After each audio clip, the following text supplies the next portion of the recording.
Next, we would like to learn how a firm's growth rate is determined. There are many ways to calculate a firm's growth rate. However, in this textbook, we are introduced two ways to do this. One is the internal growth, and the other one will be sustainable growth. Before we proceed, there are some basic ratios that you need to remember, which would be payout and retention ratios. So to do so, we will have to revisit the income statement, and especially the bottom line of the income statement, where we saw net income is split into two different components, addition to retained earnings and dividends.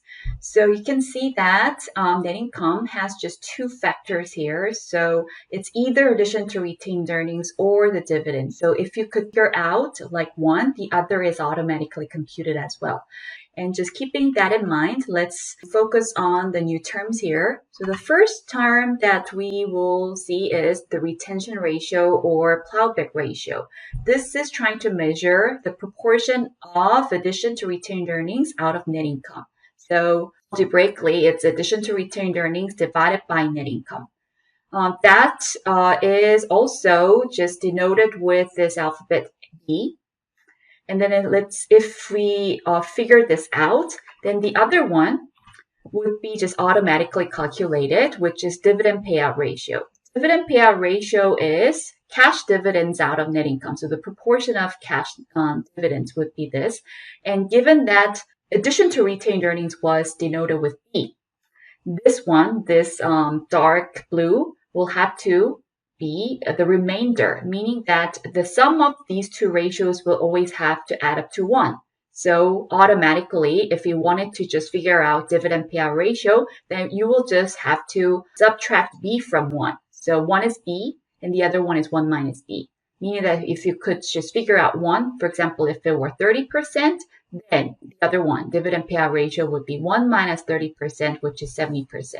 So these are just like two sides of the same coin. So payout and retention ratios, if you wanted to calculate these ratios, you can just simply do that from this income statement. So for example, if your retention ratio was like this, addition to retained earnings being 316 and net income being 474, if you did the calculation, it would be 66.7%. What that means is dividend payout ratio, even without calculating like dividend divided by net income, it can be automatically computed by 1 minus the retention ratio. So that will be automatically 33.3%. This will be a very important foundation for topics that we will learn later on. And also, it will be used to compute our growth rates, such as internal growth rate and also sustainable growth rate. But the details and the formulas for the internal growth rate and sustainable growth rate, it's actually too complicated to understand at basic finance level. So you might as well just remember the name and then can proceed to the next topic. So let's just try to wrap up this chapter. So why do we have to evaluate financial statements? What's the good of it? The financial statement analysis is used both for internal uses and external uses. So internally, it's used for performance evaluation and becomes a very good foundation to plan ahead, plan for the future. And it becomes like our guideline, especially in estimating future cash flows. And not only that, for external stakeholders such as creditors, suppliers, customers, stockholders, for external evaluation of the financial status of a firm, all these stakeholders would resort to financial statement analysis and heavily on financial ratio analysis. And while we're doing financial analysis, there is this really important thing that you have to keep in mind, which is benchmark.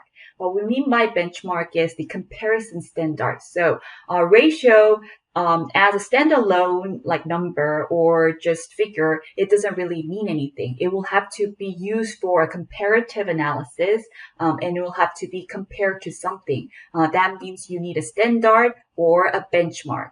So what is used as our benchmark then?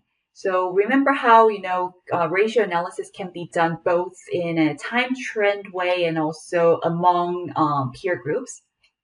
So for time trend analysis, these ratios will be compared to ratios from previous years. So we are trying to keep track of the trend in these ratios and also among the firm's peers. It's usually compared to similar companies or within industries. So industry analysis is more of a norm in financial ratio analysis. And problems or things to take caution when you're doing financial analysis is that sometimes it's very hard to compare one ratio to another firm's ratio. It probably has to do with many, many reasons. For example, if the company belonged to a conglomerate, there is not really readily available comparable. Also, if it were global competitor, all these financial statement standard would be, or financial statement reporting standards would be different, hard to compare. Different accounting procedures, maybe different fiscal year ends, which probably would lead to like seasonality issues. So all these things make it really hard for stakeholders and also insiders to compare the financial ratio. So you'll have to take caution in such cases. So this is the last topic to be covered in chapter 3. And in next video, we will move on to chapter 4, time value of money.